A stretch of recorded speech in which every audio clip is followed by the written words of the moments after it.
Voilà.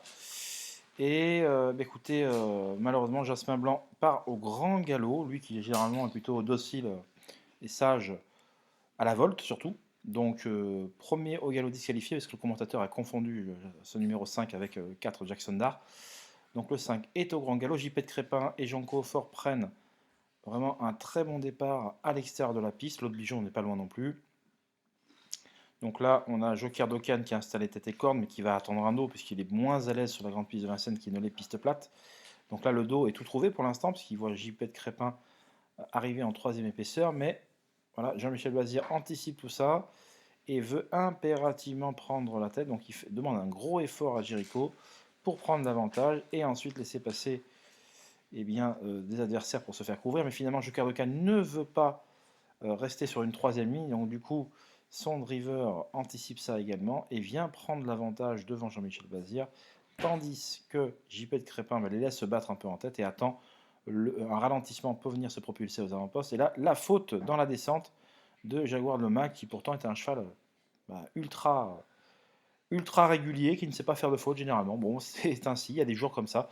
Jeu Coquin en profite pour se mettre sur le wagon de la deuxième épaisseur. JP de Crépin fait le forcing après la descente pour s'installer tête et corde dans son sillage. Donc Joker Dokan, nous arrivons en pleine et bientôt la montée. Donc ce numéro 11, donc la cote avait fondu comme neige au soleil quelques instants avant le départ, 8 pour 10, je ne sais pas si vous voyez, c'est de la folie. Et tête et corde, donc Joker Dokan dans son sillage, Jericho sur une troisième ligne, Jeu Coquin a le mauvais parcours en deuxième épaisseur, le nez au vent, il ramène son porte-bagages, le numéro 13, Jaguar de Bray, qui effectue une rentrée après 3 mois d'absence, L'As attend son heure sagement côté corde, Je te cherche qui effectuait une deuxième course de rentrée avec ses fers, il courut sans ambition le long de la corde, on verra qu'il court tout à fait honorablement ainsi, et je pense qu'il faudra s'en souvenir pour le mois de janvier à l'occasion de ses prochains engagements. Nous arrivons, donc nous sommes dans la montée, le 11 est toujours tête et corde, donc JP de Crépin. Jaguar de Bray vient à son extérieur, mais un peu difficilement, on sent quand même qu'il a dû faire un effort, c'est pas comme ça qu'il faut le driver, hein, un peu venu trop tôt malheureusement, donc du coup Jean Coffort en profite pour lancer une banderille après la montée et en arrivant à l'intersection des pistes, il prend l'avantage dans le dernier tournant. On se dit, là, ça va être compliqué pour JP de Crépin, mais finalement, comme il n'arrive pas à prendre la corde, JP de Crépin va reprendre du moral.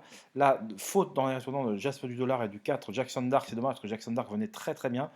Bon, on est dans le dernier tournant, sorti dernier tournant, et les deux favoris ont créé sûrement la décision.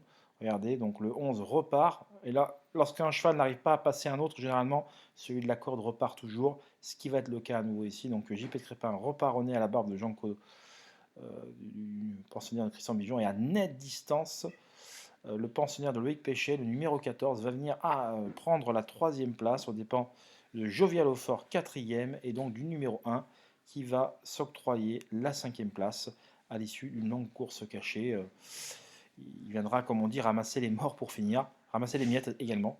Mais succès, vraiment, les deux premiers, JP de Crépin et Jean Coffort, ont vraiment creusé un écart conséquent avec le reste du peloton. Assurément, deux chevaux en net retard de gain qui ont trotté 12 effractions tous les deux et sont des chevaux assurément en retard de gain qu'on aura le plaisir de voir au cours des prochaines sorties. Le 14 Jingle Lover est troisième, donc le Jovial Euphorie est quatrième et le numéro 1 est donc cinquième.